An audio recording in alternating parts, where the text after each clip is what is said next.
Hello ladies and gentlemen, I'm Galahad and I am pleased to announce that Crusader Kings III has been officially announced for 2020. Yet this is not a joke. This year at PDXCon 2019, Paradox Interactive announced Crusader Kings III, and I am so excited that I just had to do this video. So I will be covering all the news moving forward on Crusader Kings III until it release officially on my channel. So if you want to stay up to date, do make sure to subscribe, and let's hopefully have some fun speculations about Crusader Kings 3. So we have a couple of snippets here and a little bit of a few tidbits, I should say, that we got from PDXCon this year for Crusader Kings 3. Now, what we have here looking on the screen are a couple of screenshots, and these have all been taken from Steam right now. They are on the Steam store. If you go into your Steam store, you will be able to find Crusader Kings 3 if you type it in there. And the first screenshot that we get here is of a overview of the map, saying we have this little artwork here in the middle saying Unpleasant Company. And basically this might be an event which is popped up for you. And the one thing that I love about this new thing in Crusader Kings 3 are the avatars. The avatars are absolutely amazing. The 3D models are fantastic. They could not have done a better job of it as of right now. They still need a little bit more polish to them, but they look really, really fantastic as of right now. And these type of cartoony graphics always stand the test of time in games, so I'm happy that they went with this direction for Crusader Kings 3. Another thing that we are noticing on screen right here is that if you remember the coat of arms from Crusader Kings 2, they're a little bit different here. They're more in the form of banners with the title on top. Say if you have a count, it has a bronze crown, a duke is a silver crown, and a king is the one with the red velvet and all the jewels on it like we usually know. So the map right here that they're using is from the same engine of Imperator Rome. In fact, Henrik Furius mentioned that this is the engine that Imperator Rome borrowed from their Project Titus, because this predates Imperator Rome. So the map is going to be gorgeous. It is going to be looking fantastic as always, and I'm really excited for that. Another thing that I wanted to take a look at today, before we move on to some more news about Crusader Kings 3, is the UI that they have here. The UI is a lot more streamlined, and it seems a lot less clunky and a lot less daunting to be looking at right now. So you have your ducats, your prestige, your piety, and all that good stuff up in the corner.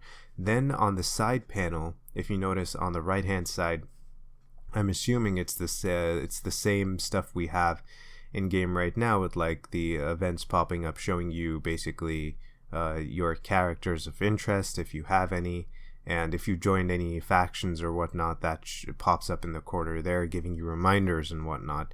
And your notifications, I should say, the small notifications, not the ones that you get on the top of the screen though.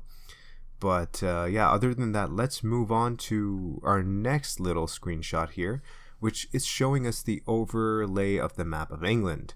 Now we can see a standing army or a retinue standing in what is Wessex. So that I'm assuming that you have retinues in this game, which is fantastic. Then you are actually scrolling over this noble lady's realm here. She basically owns Bedford, Buckingham, and Berkhamsted. So these three counties are directly under her control, and she is a countess. So basically the titles have not changed. The titles of Count, Duke, and King are the same. What I would love to see them do in Crusader Kings 3 is that if you could play as a barony or a baron, that would be fantastic, because as we all know, barons were very, very influential in the medieval time period. So I would love to see that. And the map looks absolutely gorgeous. They could not have done a better job with this map. I mean, just look at it, the lighting, the water effects, everything. It looks epic. It looks fantastic. And as you can see, that we have the Welsh borders here. This map looks a lot more detailed as to the one that we have right now, and I hope that it even gets more detailed as development progresses. So not much to be said about this. We do have a date here that is stating the 25th of January, 1067 AD at the very bottom hand corner. And looking at the other screenshot here, we have a character's skill tree, which is fantastic.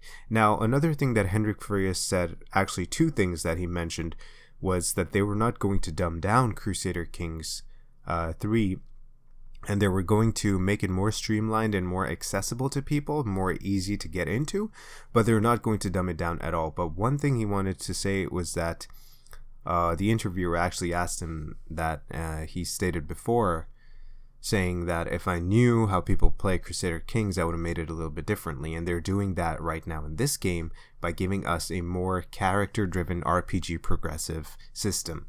So now this character skill tree here, like we can see, this noble lady, she is good in diplomacy and martial.